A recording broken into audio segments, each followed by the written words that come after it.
Olá, bem-vindos à Igreja no Mundo, o programa da Fundação AIS, ajuda à Igreja que sofre aqui na sua televisão. Eu sou o Paulo Aido e é sempre um privilégio saber que posso contar com a sua companhia aí desse lado ao longo dos próximos 50 minutos. Y todavía estamos muy consternados preguntándonos, ¿no? ¿Por qué ha ocurrido esto?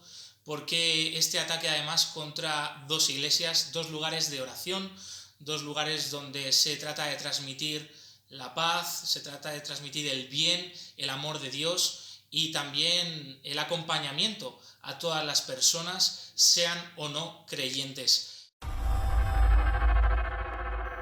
Josué Villalón é jornalista da Fundação AIS de Espanha e está a falar do atentado terrorista em duas igrejas em Algeciras, na Andaluzia, muito perto do enclave de Gibraltar. Isto foi na quarta-feira, 25 de janeiro, já ao fim da tarde. Um homem que foi prontamente detido pela polícia, o magrebino, entrou em duas igrejas, munido de uma faca comprida, uma katana, e gritando por Alá, matou um sacristão e feriu gravemente um sacerdote. Foi o primeiro ataque mortal jihadista contra igrejas em Espanha. Este vai ser, claro, um dos temas em destaque no programa de hoje, em que vamos conversar com a Catarina Martins de Betancourt, a diretora da Fundação AIS em Portugal. Olá, Catarina. Olá, Paulo, e olá também a todos os nossos telespectadores. O ataque a duas igrejas em Espanha vai ser, como eu disse, um dos temas em destaque no nosso programa, mas vamos começar pela Nigéria, ainda a propósito do sacerdote que morreu queimado quando homens armados atacaram a 15 de janeiro a residência paroquial onde ele vivia, em Cafin Coro, na diocese de Mina. E voltamos a este tema, pois, entretanto, realizou-se o funeral do padre Isaac Ashi e centenas de pessoas, Catarina, centenas de pessoas fizeram questão de lhe prestar um último tributo. É verdade, Paulo. Foram, de facto, centenas de pessoas, como acabou de dizer, de fiéis, sacerdotes, religiosas, mas também muitos amigos. Portanto, o funeral do padre Achi provou que ele era, de facto, uma pessoa muito querida, muito estimada por toda a gente, por toda a comunidade local, claro. O funeral, que se realizou no dia 20 de janeiro, ficou também marcado pelas palavras do padre Samuel Kvimi, a quem coube fazer a homilia.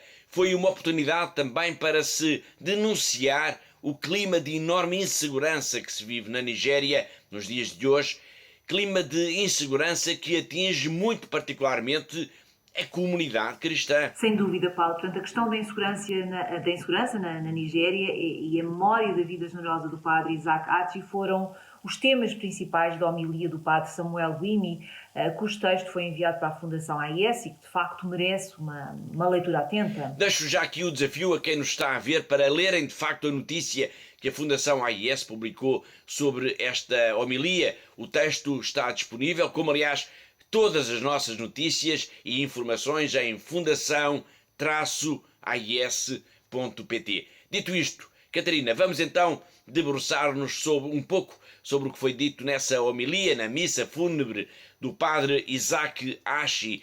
A questão da insegurança, como eu referi, foi o tema principal. Exato, o padre Gwimi lamentou que o problema da insegurança na Nigéria dura há tanto tempo e fez de facto uma análise das causas de toda esta situação, associando-a principalmente ao banditismo, ao terrorismo, aos sequestros, ao grupo terrorista Boko Haram, mas também ao conflito entre pastores e agricultores. Ele falou do problema da insegurança e apontou pelo menos uma crítica.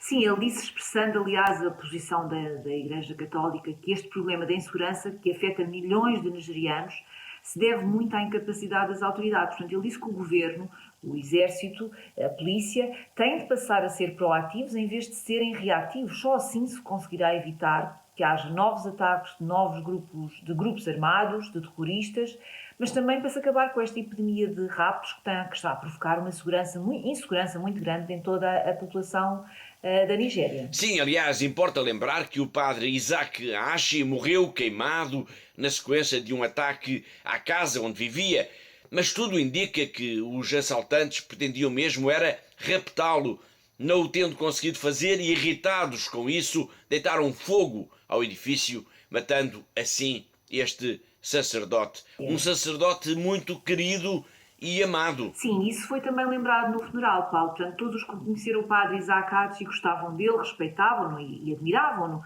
Portanto, a sua generosidade e a sua hospitalidade eram quase como que lendárias, e foi de facto com enorme tristeza e perplexidade que a comunidade local soube da sua morte, ainda por cima da forma tão horrível, tão brutal como aconteceu. Este ataque vem colocar, de facto, na ordem do dia a violência imensa que tem vindo a ocorrer contra os cristãos na Nigéria.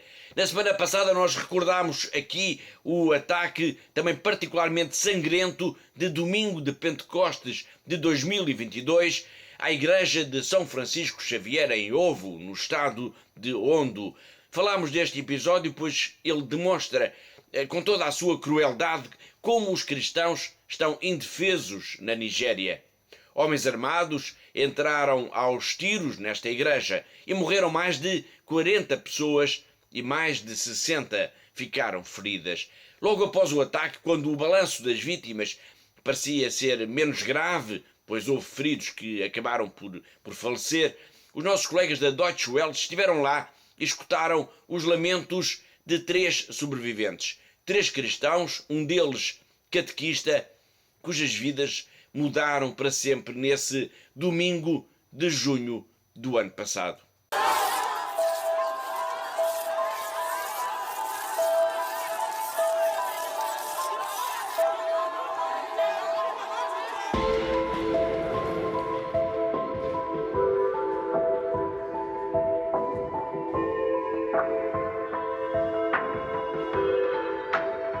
This is where I was sitting that day when the thing happened. Before I saw somebody that walked, the person just came, the person was carrying a gun and get to the altar, drop something there and come back. When he was coming behind my seat too, before I got there, the thing just blew.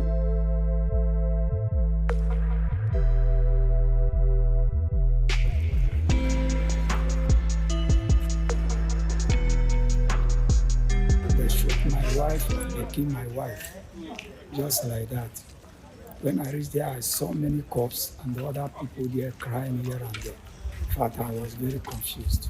I don't know what, I'm helpless. The only child I got was killed that day. Fully struck his head. Tear in his head. His brain was out of my hand.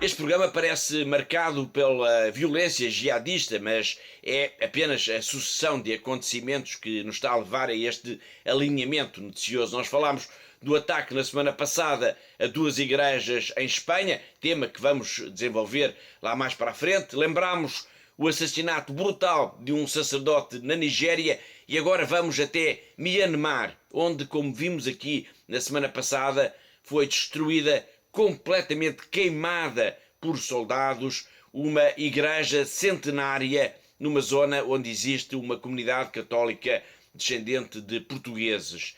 E falamos de Myanmar novamente porque a Fundação AIS convocou, Catarina, os benfeitores e amigos em todo o mundo para uma jornada de oração de 3 dias que coincidiu com o 2º aniversário do golpe de Estado em Myanmar. Exato, Paulo. Foi um apelo que o nosso Presidente Internacional fez no seguimento também das palavras do Papa Francisco, também na sequência deste ataque que acabou de referir. Estamos a falar do ataque e destruição da igreja de Nossa Senhora da Assunção, na vila de Cantar, um dos lugares de culto mais antigos e importantes da comunidade católica de Myanmar.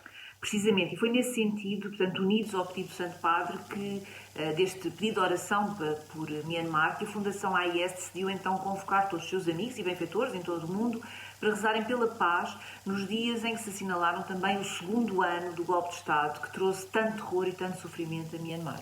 A iniciativa de oração de 3 dias teve início a 30 de janeiro e terminou no dia 1 de fevereiro e foi precedida, digamos assim, por um comunicado emotivo assinado pelo presidente executivo internacional da Fundação AIS, em que se denunciou a situação trágica que se vive neste país, Myanmar, antigamente conhecido como a Birmânia.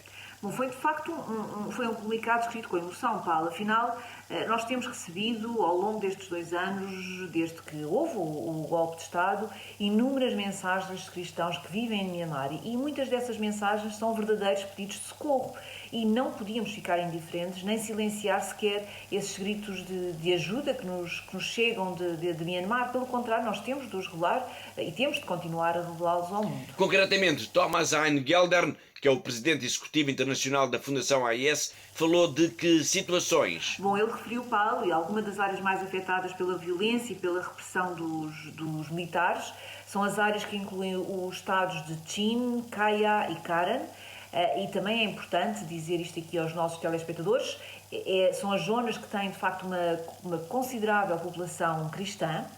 É difícil nós termos informações concretas no meio de toda esta violência e repressão que se vive em Myanmar, mas a Fundação AIS sabe que pelo menos 16 paróquias foram abandonadas, 19 igrejas e edifícios religiosos foram destruídos no estado de Kaya e que muitos padres e religiosas têm acompanhado o seu povo, estando neste momento também refugiados na selva ou em localidades remotas. Estamos a falar de Myanmar, da jornada de oração que a Fundação AIS promoveu no seguimento de um pedido nesse sentido pelo Papa Francisco e na sequência também de mais um ataque a uma comunidade cristã, neste caso um ataque e destruição de uma igreja centenária onde vive uma comunidade católica descendente de portugueses, os Bainguis.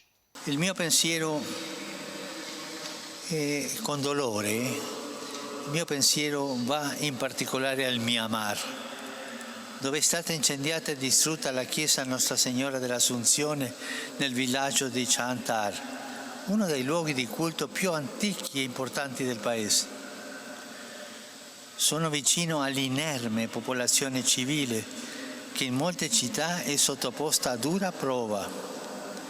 Voglio Dio che finisca presto questo conflitto e si apra un tempo nuovo di perdono, di amore e di pace. Preghiamo insieme la Madonna per il Myanmar. Ave Maria. Foi o Papa Francisco a rezar a Nossa Senhora e a manifestar a sua dor pela destruição de uma igreja centenária em Myanmar. Uma igreja numa região habitada pelos Bainguis, uma comunidade católica descendente de portugueses. Joaquim de Castro, dirigente da Associação Internacional de Luso-Descendentes, tem sido uma das raríssimas vozes que se têm erguido na defesa desta comunidade. À Fundação AIS ele manifestou uma vez mais a sua indignação pelo silêncio das autoridades nacionais perante este caso tão evidente de inação pelo desrespeito dos direitos dos cidadãos que estão historicamente ligados a Portugal. Vamos recuperar essas declarações em exclusivo ao nosso programa. A comunidade luso-descendente católica de Myanmar, os ditos Bainguis, foi mais uma vez vítima de um ataque da junta militar. Desta feita, foi uma igreja centenária totalmente incendiada. Aqui em Portugal, continua o silêncio. Apesar de todos os factos que têm vindo a acontecer, os ataques, as destruições das colheitas e das casas, Portugal continua a ignorar e, mais grave ainda, continua a não reconhecer a existência desta comunidade, apesar de, historicamente, isso estar mais do que comprovado. É lamentável.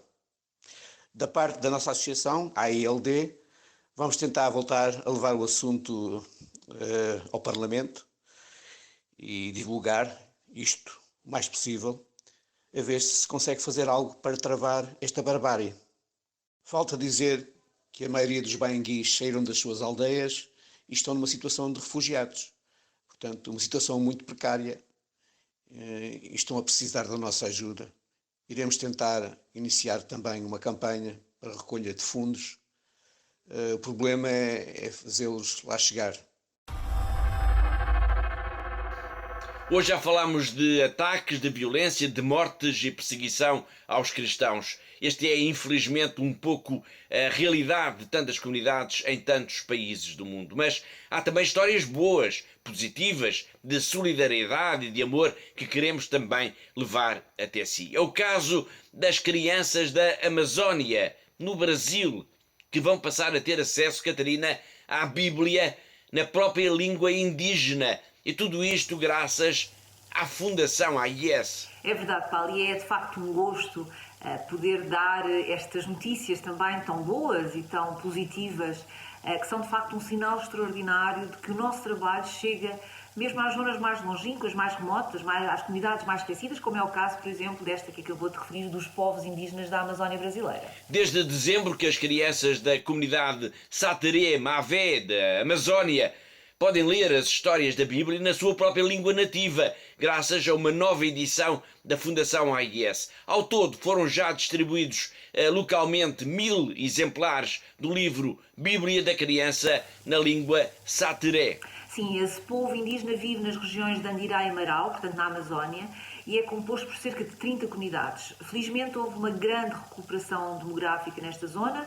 Portanto, em 1972 esta comunidade indígena estava reduzida a apenas cerca de 1.200 pessoas, peço desculpa, e hoje serão já mais de 12.000 e as crianças beneficiam de facto de uma rede de escolas bilingue e agora também deste livro extraordinário que é a Bíblia para as crianças. Com esta edição na língua Sateré, a Bíblia da Criança ganha ainda mais dimensão como livro universal, como um dos livros de maior tiragem de sempre. É verdade, Paulo. É um livro com a marca da Fundação AIS, que foi publicado pela primeira vez em 1979.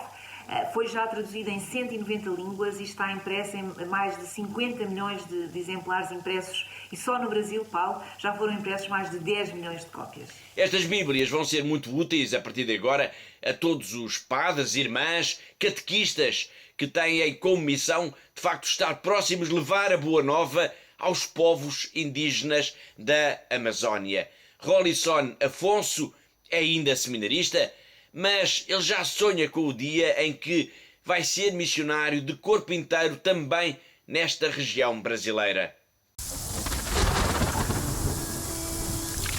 Somos chamados de ribeirinhos. O ribeirinho, ele tem essa conexão com o rio Amazonas, com a natureza. Eu tenho refletido que, assim como Jesus passava à beira do mar da Galileia, convidando os seus discípulos, e sinto que a partir do rio também Jesus me chama. Da criança eu queria ser padre, né? Pela roupa, né? Porque eu via ali bonito o padre celebrando a missa, né? Me apaixonava por isso, né? Aí os meus amigos de escola começavam a brincar comigo, né? Ah, padre, vai ser padre, não vai casar. E aquelas brincadeiras, né, me afetaram um pouco, porque eu comecei a ter um pouco de vergonha desse sonho de me tornar padre. Me afastei um pouco da questão da fé, né? Então, né, foi essa fase da minha adolescência, né? Teve presente ali drogas, bebidas, namorar, e ficava com algumas garotas. Mas o chamado sempre esteve presente ali na minha vida. Maria estava ali do meu lado, Jesus, né, estava ali do meu lado, né, procurando, né, me chamando. Mas tomar a decisão de escutar a Jesus não foi fácil.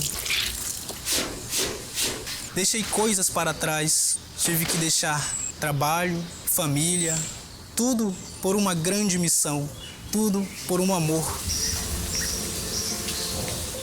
Sou seminarista da Arquidiocese de Manaus, uma grande cidade, né, da região amazônica situada no Brasil. Se, com a graça de Deus, me tornar padre, posso falar pelo amor a Jesus Cristo. Porque é Jesus Cristo, né, que nos chama, né? É Jesus Cristo que quer nos ensinar esse amor. Eu quero levar a esperança, a Eucaristia, ao povo que não tem tanta a presença assim do sacerdote. Algumas comunidades ribeirinhas aqui da região recebem a visita há apenas um ano de um padre. Nós, como seminaristas, colaboramos no trabalho de evangelização, com a celebração da palavra, com visitas às famílias e nos trabalhos pastorais em geral. Gostaria de agradecer a todos os benfeitores da ACN por nos ajudarem e queria pedir também que continuem nos ajudando para que cada vez mais tenhamos padres para a nossa Amazônia, para o mundo todo, para que possamos levar a Eucaristia, o trabalho pastoral aos lugares mais distantes.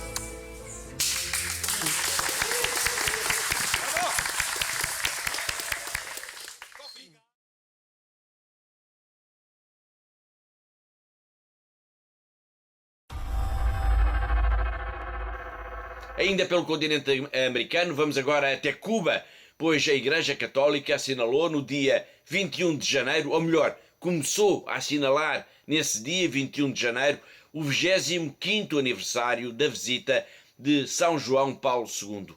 É uma data que está a ser comemorada em tempos de crise social e económica, uma crise, Catarina, que atinge cada vez mais pessoas. É verdade, Paulo. Portanto, no sábado, dia 21 de janeiro, Cuba começou então a assinalar o 25º aniversário da histórica visita de São João Paulo II à ilha. A Igreja mobilizou-se para celebrar esta data que ainda ecoa, de facto, com um grande júbilo na memória de muitos cubanos, apesar de, como acabou de dizer, de viverem também neste momento tempos de crise, de dificuldade. Por se tratar de um acontecimento muito especial, o Papa Francisco enviou a Cuba como delegado para estas celebrações o cardeal Beniamino Stella, que era então o núncio apostólico, ou seja, o embaixador da Santa Sé, e que, por causa disso, como aliás o Santo Padre fez agora a questão de sublinhar, ele é uma testemunha privilegiada do que aconteceu nessa visita de há 25 anos. Sim, foi de facto uma visita muito especial, Paulo, porque São João Paulo II esteve em Cuba entre os dias 21 e 25 de janeiro de 1998, portanto num tempo ainda profundamente marcado pela Revolução Cubana, que conduziu o país para a esfera comunista, digamos desta forma, com muitas pessoas a terem medo de expressar livremente a sua fé, porque isso significava, por exemplo, a sua marginalização social. E talvez também por causa disso a viagem do Papa Polaco teve um impacto enorme. Exato, e a viagem foi de tal forma impactante, Paulo, que se pode falar num antes e num depois da visita de João Paulo II a Cuba. Foi de facto uma lufada de ar fresco para a Igreja, que parecia condenada a viver entre as quatro paredes dos templos, que se encontravam, aliás, muito degradados, em muito mau estado de conservação. Portanto, o facto de o Papa João Paulo II ter coroado a Virgem da Caridade do Cobre como rainha e padroeira de Cuba, e de o dia 25 de janeiro ter passado a ser feriado nacional, são de facto dois exemplos da importância desta viagem que a Igreja está agora a recordar. Há pouco falámos da Bíblia das Crianças, um livro que foi agora traduzido para uma das várias línguas nativas da Amazónia. De facto, este livrinho já conseguiu uma difusão incrível. É possível encontrá-lo nos mais variados países e sempre como um auxiliar precioso do trabalho dos catequistas, como é o caso de Diana. Diana, uma catequista que vive em Cuba. Ela enviou-nos esta mensagem antes do Natal, mas vale a pena revê-la agora. Diana, uma catequista de Cuba, que é também em si um exemplo da vida difícil dos cristãos neste país do continente americano. Hola, soy Diana, de Cuba. Para la mirada de muchos, nuestro país es un paraíso caribeño, con una historia romántica. Pero la realidad es muy diferente. La vida no es fácil. A pesar de toda esta belleza y alegría, es común que la gente caiga en depresión. Muchos pierden la esperanza por algo mejor. Pero gracias a tus regalos de fe, hoy soy una mujer con un sentido de la vida más profundo. Crecí leyendo la Biblia del Niño, de ayuda a la iglesia necesitada. Me dio lo más importante de mi vida, la fe. Ya de adolescente, seguimos creciendo en la fe, gracias a los libros que recibíamos de ustedes. Me dieron una visión diferente de los retos y dificultades de mi país. Aunque no fue fácil, porque en el pasado vivir nuestra fe católica podía ser a expensas, comida, familia, de trabajo y casa. Cuando me di cuenta cómo la iglesia me había ayudado, decidí hacerme catequista y hablar sobre Dios. En muchos países hay hombres y mujeres, como yo, que quieren cumplir su misión a pesar de vivir en circunstancias difíciles, y ellos también necesitan de tu ayuda. Porque el cambio llega por los niños, cuando regresan a sus casas y bendicen los alimentos y le hablan a sus padres sobre Jesucristo. Dile a tus seres queridos que les quieres dar un regalo de fe en lugar de algo material. Ellos sabrán que están iluminando la vida de muchos, porque con su generosidad estarán llevándoles a Jesucristo.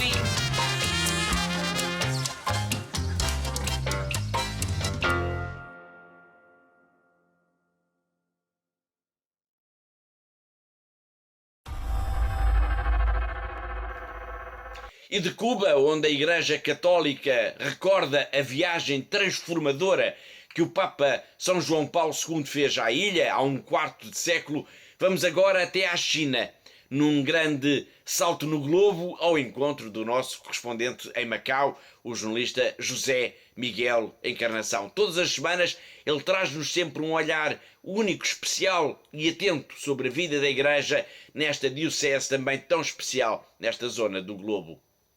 A Diocese de Macau celebrou Nossa Senhora da China no passado dia 22 de janeiro, que coincidiu com o Dia da Palavra de Deus e também com a véspera do Ano Novo Chinês. Aliás, a Igreja Católica na região administrativa especial de Macau costuma celebrar o Ano Novo Chinês, o que acontece também na China continental e em Hong Kong. Em Macau há a particularidade de também, na véspera do Ano Novo Chinês, se celebrar a Nossa Senhora da China. Aqui em Macau, a Sé Catedral encheu-se de pessoas logo pela manhã. Inúmeros fiéis quiseram assim juntar-se ao Bispo Dom Stephen Lee, que celebrou missa em chinês. Fim esta Eucaristia foi a vez da missa em português celebrada pelo sacerdote brasileiro Padre Daniel Ribeiro, também ter assim homenageado a Nossa Senhora da China e ter dado as boas-vindas ao novo ano chinês do Coelho. Macau já voltou a abrir ao mundo e por estes dias já houve uma grande afluência de pessoas à região e também se notou já outro tipo de frequência nas igrejas, nomeadamente com a presença de inúmeras pessoas fora de Macau, visitantes e também turistas. Foi José Miguel Encarnação, nosso correspondente em Macau, na China, e assim chegamos ao fim da primeira parte do nosso programa. Na segunda parte vamos ao encontro do nosso colega de Espanha, Josué Villalón, que nos vai falar então do ataque jihadista a duas igrejas no país vizinho, e depois vamos escutar as mensagens que o padre Marcelo Oliveira, que está na República Democrática do Congo, e a irmã Beta Almendra, que está no Sudão do Sul, nos enviaram a propósito da visita do Papa a estes dois países africanos. Mas para já vamos para um breve intervalo. Até já!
Прилетали снаряды туда каждое утро, каждый день, ночь. У нас постоянно были обстрелы.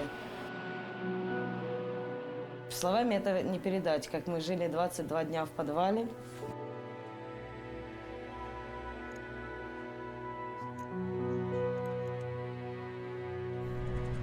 Спали на полу, ели то, что приходилось найти нам в магазине. Нам был этот шаг перешагнуть, просто выйти с этого бомбоубежища. Я не знаю, насколько, но мне надо было спасать своих детей, свою семью. Я взяла иконы, взяла детей, мы всех собрали и начали в ту машину залазить. Нам 9 человек было. Это было настолько страх, чтобы мы этот момент, хотя бы там километра 3-4 мы проехали, чтобы нас не убило. Мы в Запорожье на Львовском поезде, мы добрались вот сюда, да. Волонтеры нас встретили, привезли в дом паломников. Это, очень спасибо им большое директорам и вообще этой церкви, что нас приютили, нас здесь кормят, нам здесь спокойно, мы не слышим этих взрывов. Вся наша семья уцелела, слава Богу. Самое главное, это вот мы все живы.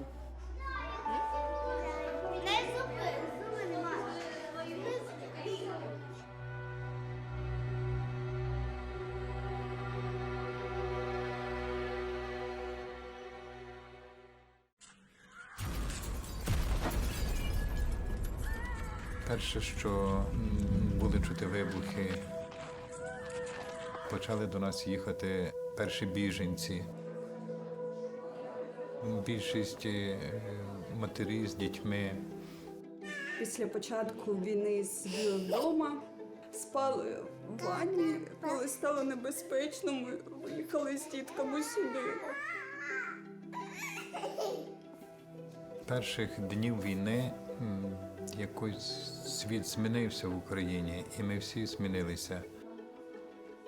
В житті, яке змінилося, мусила працювати також і церква. Ми мусили закрити також і нашу католицьку школу, і семінарії. В ці місця ми постаралися також прийняти біженців. Хтось загубив своїх рідних, хтось був зґвалтований. Ми мали йому їх якось підтримати, зрозуміти і дати то відчуття, що ми разом. Дуже вдячна, що Богу, що ми попали сюди, і що зараз ми в безпеці, і о нас заботяться. Дуже вдячна.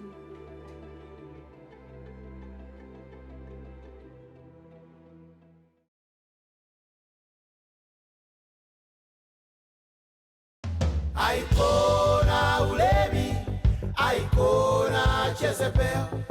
Oh Lord Jesus, help me obey commandment 6. Aikona ulevi, Aikona Jezebel. Oh Lord Jesus, help me obey commandment 6. Jesus is the way, Jesus is the truth.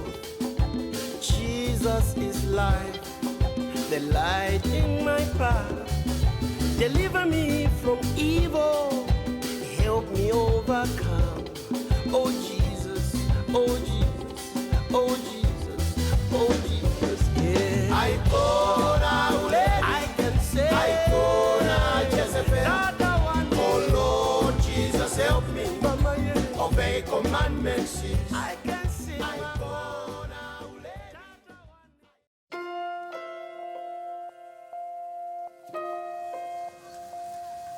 Está a tornar-se cada vez mais difícil para os cristãos de todo o mundo praticar e viver a fé.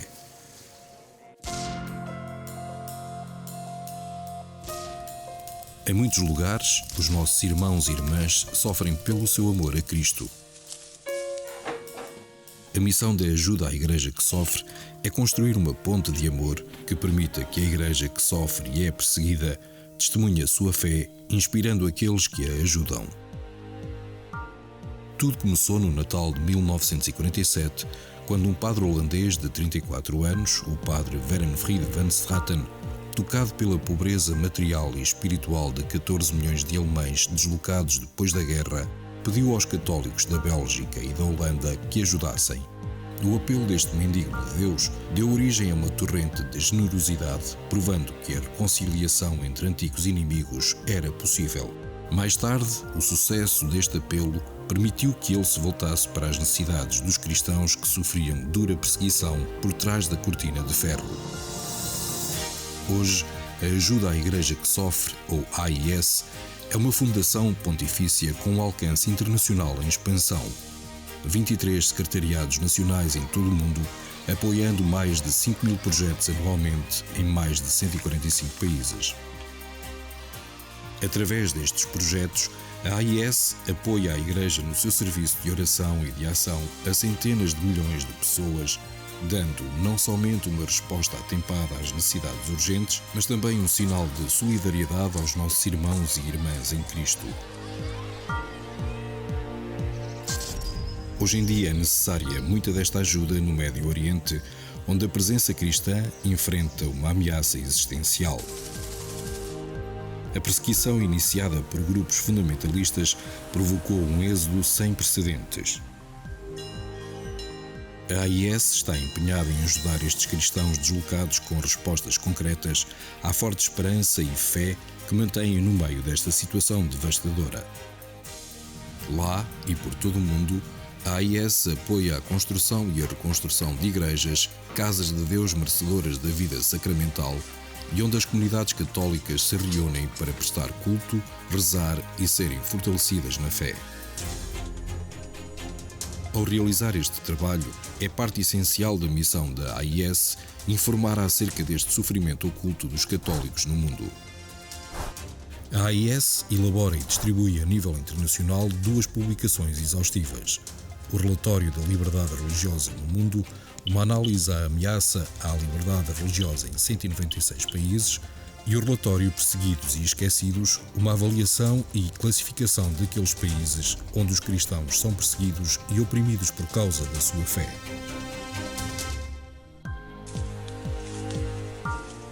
Perante este mundo, carregado de tantos sofrimentos, uma das necessidades mais importantes é a oração. A AIS apoia as religiosas de vida contemplativa, permitindo que, com a sua humanidade, libertem uma poderosa fonte de amor de Deus. São as religiosas de vida ativa que cuidam daqueles que carecem de ajuda espiritual ou material, principalmente nas regiões isoladas. A AIS apoia anualmente mais de 12.000 religiosas, ajudando-as a viver a sua vocação. A AIS também contribui para aqueles sacerdotes que mantêm viva a fé nas suas comunidades, mas que, contudo, vivem na pobreza. Anualmente, 43.000 sacerdotes recebem estipêndios de missas dos benfeitores da AIS, que solicitam a celebração de missas pelas suas intenções. Estes testemunhos inspiram jovens corajosos a oferecer a sua vida para servir a Igreja. Mas nas regiões pobres, responder a este chamamento é um percurso difícil. Para aliviar esta necessidade, todos os anos a AIS apoia a formação de aproximadamente 13.000 destes futuros padres por todo o mundo. Onde os fiéis não podem ir à Igreja, a AIS ajuda a Igreja a ir até aos fiéis, providenciando os meios de transporte necessários aos padres, religiosas e catequistas para servirem nas áreas mais remotas. Para ajudar a ensinar o Evangelho, a AIS apoia a tradução, impressão e distribuição de mais de 51 milhões de cópias da Bíblia para crianças em 190 línguas. Para muitos, este catecismo com ilustrações coloridas é o único livro que alguma vez terão. A AIS recebe pedidos de ajuda não só para livros, mas também para estações católicas de rádio e de televisão, bem como para a formação de pessoal qualificado para ajudar a espalhar a mensagem do Evangelho nos média.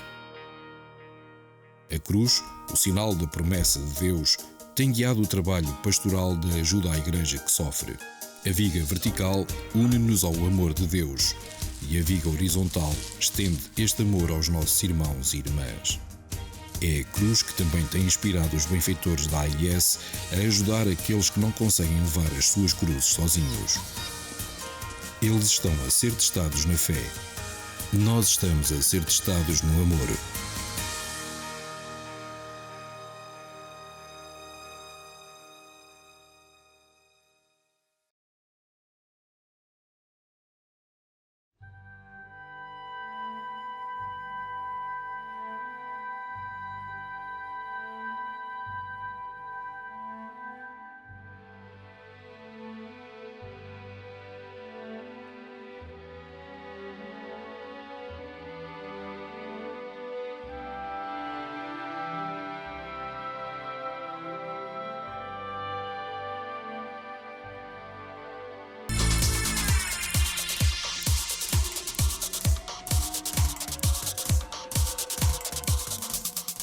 Olá de novo, está a ver Igreja no Mundo, o programa da Fundação AIS aqui na TV Canção Nova.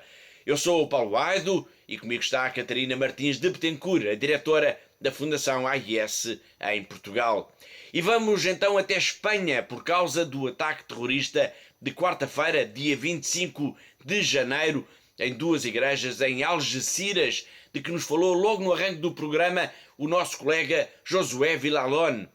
O balanço deste ataque é, Catarina, trágico. Sim, para a lamentar a morte do sacristão, o ferimento num sacerdote e de mais 3 pessoas, e transformou de facto este ataque, esta manifestação de terrorismo de um homem numa verdadeira tragédia. A polícia identificou o autor do ataque como sendo um magrebino, Yassine Canjá, de 25 anos, e desde a primeira hora que as autoridades consideraram estar perante um ato terrorista, um ataque jihadista a lugares de culto cristãos na Europa. Sim, importa também dizer isso aos nossos telespectadores, Paulo, que de facto este foi o primeiro ataque mortal jihadista contra igrejas em Espanha. Um morto e 4 feridos é o balanço então do ataque a 2 igrejas em Algeciras na tarde de quarta-feira, 25 de janeiro. Muito sucintamente, Catarina, o que é que aconteceu? Bom, segundo relatos da imprensa, o atacante, que trazia consigo uma faca, uma katana, portanto uma faca de grandes dimensões, dirigiu-se às igrejas aos gritos de Alá é grande, tendo agredido diversas pessoas. Diego Valência, portanto o sacristão da igreja de Nossa Senhora de Palma, é a vítima mortal, tendo o padre António Rodrigues Luceno, um salesiano de 74 anos de idade, que se encontrava noutra igreja, a de Santo Isidro, que pertence à paróquia de Maria Auxiliadora, ficado gravemente ferido, tendo sido depois levado para o hospital, onde teve de fazer uma intervenção cirúrgica de urgência. O ataque, já o dissemos, aconteceu em 2 igrejas católicas no centro da cidade de Algeciras, situada na província de Cádiz, na Andaluzia, muito perto de Gibraltar. A vítima mortal é Diego Valência, casado, com filhos, uma pessoa muito estimada na zona e que tinha ali um pequeno negócio, uma loja de venda de flores. Mas como é que se deu mesmo o ataque, Catarina, ao sacristão? Bom, segundo a descrição do Ministério do Interior, o Ministério Espanhol do Interior, o atacante entrou primeiro na igreja de Santo Isidro por volta das 19 horas, ou seja, por volta das 18 horas de Portugal, agrediu o padre Lucena, ferindo gravemente. Depois, o homem, que tudo indica é marroquino, começou a discutir com alguns paroquianos que estavam ali na igreja, dizendo-lhes que eles deviam seguir o Islão e dizendo-lhes que a vossa fé não é autêntica. E logo depois dirigiu-se então à igreja de Nossa Senhora de Palma, onde destruiu algumas imagens sagradas e atacou o sacristão. Que num primeiro momento até conseguiu fugir. Sim, é verdade. Portanto, o sacristão conseguiu ainda sair da igreja, mas depois foi apanhado no exterior pelo terrorista, que lhe dirigiu vários ferimentos que acabaram por se revelar fatais, e o terrorista foi pouco tempo depois também imobilizado e detido pela polícia espanhola. Mal se soube do ataque, a Fundação AIS expressou logo a sua solidariedade para com as vítimas e a comunidade cristã local. Mas o presidente da AIS, da Fundação AIS, não deixou, Catarina, de lançar também algumas perguntas que nos devem fazer refletir a todos. É verdade, Paulo, e perante este ataque que sobressaltou a comunidade cristã, Thomas Angeldern, que é o nosso presidente executivo internacional da Fundação AIS, lembrou de facto a importância de proteger o direito à liberdade religiosa, dizendo que as instituições e a opinião pública não podem subestimar estes acontecimentos tão trágicos, e perguntou se estamos de facto a fazer tudo o que está ao nosso alcance para impedir tudo aquilo que tem vindo a alimentar este ódio. Josué Villalón é jornalista e nosso colega do secretariado espanhol da Fundação AIS. Pouco depois do atentado ter ocorrido, em mensagem enviada para Lisboa, Josué dizia-nos que todos estavam ainda consternados com a notícia do ataque, com a violência em locais de culto, em locais de oração, de paz. E dizia-nos também, como sinal de alerta, que se está a assistir a um crescimento do radicalismo jihadista na Europa. Y todavía estamos muy consternados preguntándonos, ¿no?, por qué ha ocurrido esto, por qué este ataque además contra dos iglesias, dos lugares de oración, dos lugares donde se trata de transmitir la paz, se trata de transmitir el bien, el amor de Dios y también el acompañamiento a todas las personas, sean o no creyentes. También desde Ayuda a la Iglesia Necesitada aquí en España, por supuesto, condenamos este ataque y estamos unidos en oración por las víctimas y por sus familias que en este momento de dolor puedan sentir la cercanía, el consuelo de Dios, pero también nuestro acompañamiento y por supuesto queremos desde nuestra Fundación Pontificia transmitir nuestra cercanía con la diócesis de Cádiz y Ceuta, a la que pertenecían estas dos iglesias. También queremos decir que condenamos todo tipo de violencia, pero especialmente esta violencia sin sentido, que además es todavía más difícil, más dura, porque se hace violencia en nombre de Dios, mal entendido totalmente por una ideología político-religiosa que lo que quiere es extender el terror para reafirmarse, ¿no?, en sus propios intereses. Esto está totalmente contrario a la propia idea de Dios. Por eso nos unimos también a los mensajes que han ofrecido la Conferencia Episcopal Española y otras instituciones de la Iglesia y también de la sociedad para totalmente condenar todos estos acontecimientos y decir que tampoco podemos echar leña al fuego y culpar al Islam o a los inmigrantes de lo que ha ocurrido. También queremos decir, no obstante, que es verdad que estamos evidenciando un aumento del yihadismo en todo el mundo y también particularmente en Europa, y que ahora España ha sido una vez más golpeada. Foi Josué Villalón, nosso colega da Fundação AIS em Espanha, a propósito do ataque jihadista em duas igrejas em Algeciras, tema a que regressaremos na próxima semana. E assim chegamos praticamente ao fim do nosso programa, que está a ser gravado quando o Papa Francisco está precisamente de viagem à República Democrática do Congo e ao Sudão do Sul, dois países onde vamos encontrar o Padre Marcelo Oliveira e a irmã Beta Almendra. Ambos são combonianos, são portugueses, e ambos estão em missão nestes dois países que o Papa escolheu para visitar agora, no início deste ano de 2023. Obviamente que iremos desenvolver este tema das visitas do Papa a estes dois países africanos na próxima semana, mas hoje vamos ver as mensagens que quer o Padre Marcelo, quer a irmã Beta nos enviaram. E vamos começar pelo Padre Marcelo. Mas primeiro, Catarina, quem é este sacerdote comboniano? Bom, Paulo, o Padre Marcelo Oliveira é um sacerdote comboniano, português, como acabou de dizer, está presente desde há vários anos na República Democrática do Congo. Ele é natural de Mortágua, da Diocese de Coimbra, e atualmente desempenha um cargo muito significativo neste enorme país de África. Que cargo é esse, Catarina? Bom, ele é o administrador provincial da província dos Combonianos, que é composta por 12 comunidades. Portanto, tudo o que tem a ver com a logística passa por ele. Isto significa que ele trata, por exemplo, dos documentos, dos vistos, dos passaportes, os projetos que se realizam, as atividades, as paróquias, os centros de acolhimento, as casas de formação, e são 5 casas de formação na República Democrática do Congo. Portanto, tudo isto passa direto ou indiretamente por ele.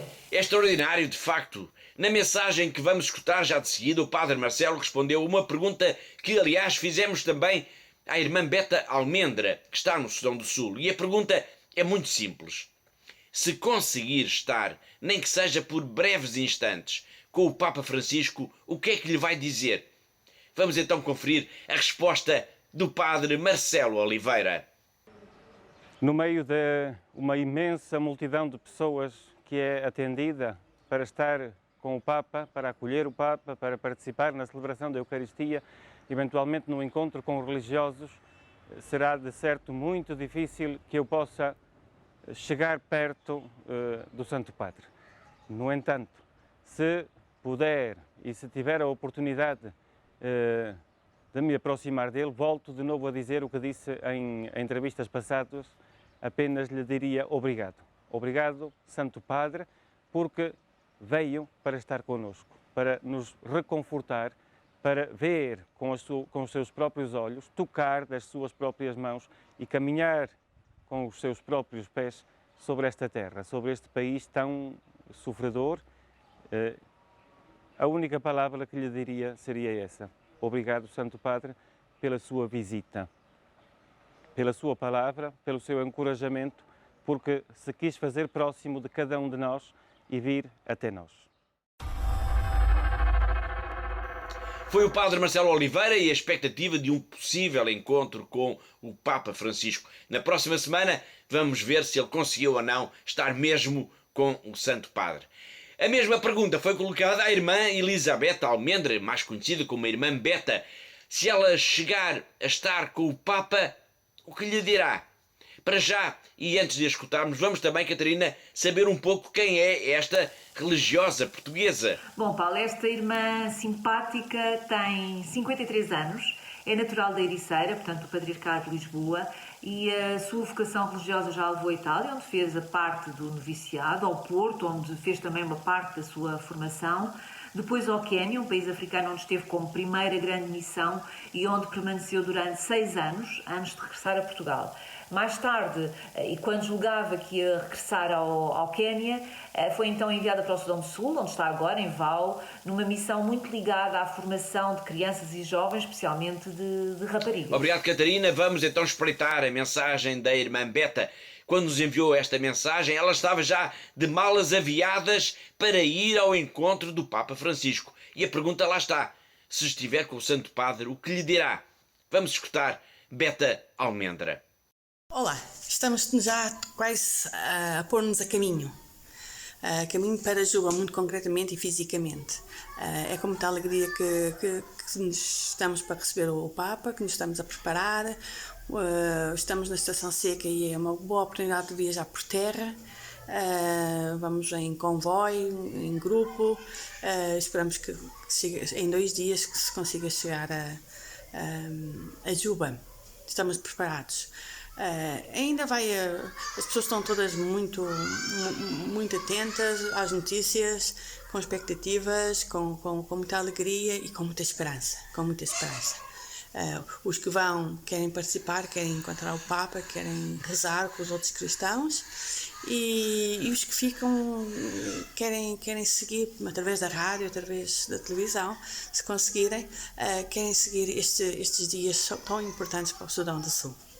Há certas partes do país que estão a lutar, continuam a lutar, porque a paz ainda não é uma realidade. É um processo que se está a tentar continuar e por isso o Papa vem nesta peregrinação, o Papa e com outros elementos da comunidade cristã vem dialogar para que realmente esta paz possa ser uma realidade concreta e que vamos conquistando aos poucos e poucos. Se pudesse estar com o Papa, o que é que dizia ao Papa?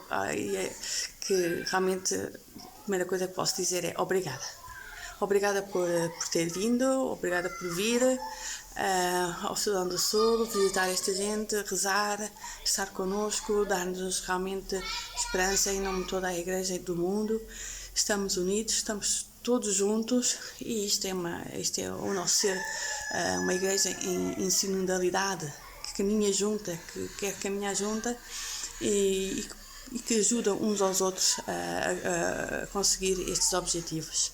Digo muito obrigada por vir ao Sudão do Sul, que tem pessoas excelentes, extraordinárias e que também nós, aqui no Sudão do Sul, rezamos por ele e rezamos pela paz no mundo, rezamos realmente por tantas situações de injustiça. Queremos paz. Foi a irmã Beta Almendra, no Sudão do Sul, a dar-nos conta da visita do Papa Francisco a este país africano. Tema que iremos, obviamente, desenvolver na próxima semana. Antes dela, escutámos o padre Marcelo Oliveira, que está na República Democrática do Congo, o outro país deste périplo africano do Santo Padre. Na próxima semana, e com a ajuda destes dois missionários portugueses, cá estaremos para saber tudo sobre estas visitas do Papa a estes dois países tão marcados pelo sofrimento. E assim chegamos ao fim do nosso tempo. Resta-me agradecer a colaboração, uma vez mais, da Catarina, a diretora da Fundação AIS em Portugal, assim como de todos os que ajudaram a produzir, a editar e a levar até si este programa. E já sabe, quando consigo, sempre aí desse lado na próxima semana. Até lá, se Deus quiser.